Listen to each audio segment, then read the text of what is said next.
When the fellowship started, what happens is you call the locations and the mentors to try and see if it's going to be a good fit. My AIF sponsored mentor was a man named Iannuzzi.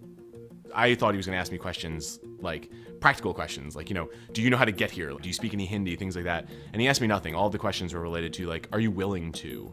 Are you open to? Are you interested in?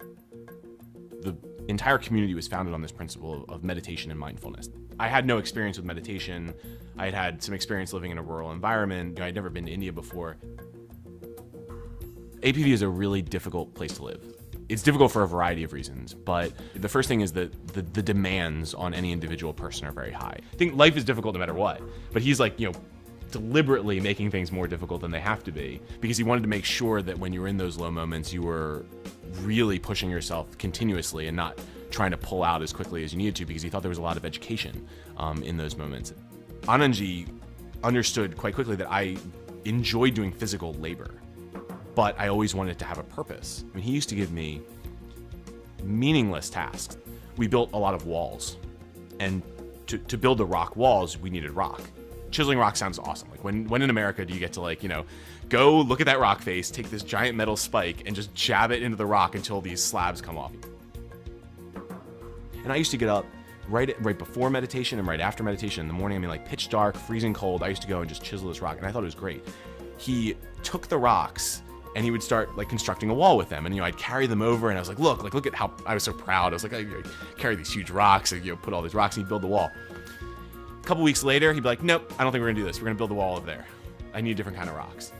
But I chiseled all those rocks. Like, what are we gonna do? He's like, they're useless now. Like, we'll just, we'll use them for something else maybe, but probably not. Just go stack them down there. He would put me through this repeatedly in a lot of different environments. I'm very outcome driven. Like, I love living in these environments because the work that I put in, I get to see what happens. Like, I get to see the crops when they come up. I see the wall when we build it. But he was very much about the method and building the kind of emotional response to the method and the mindfulness during the method that you learn about yourself, not just the product.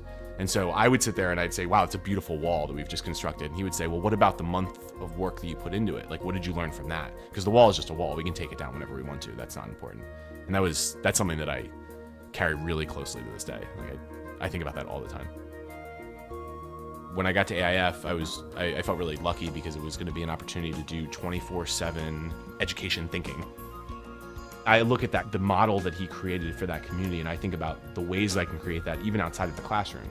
And I think about it with advisory groups or with faculty groups or with my friends, things like that, that there are ways to be more self-reflective, more deliberate, more thoughtful, more mindful about all of these community groups that you interact with, and how building that kind of builds you context, builds stronger relationships, builds trust faster, and helps the work move a little bit better. And so if you're not entirely focused on the output, the output is important, but it comes from this process. And if the process is very successful, then the output is by definition going to be that way.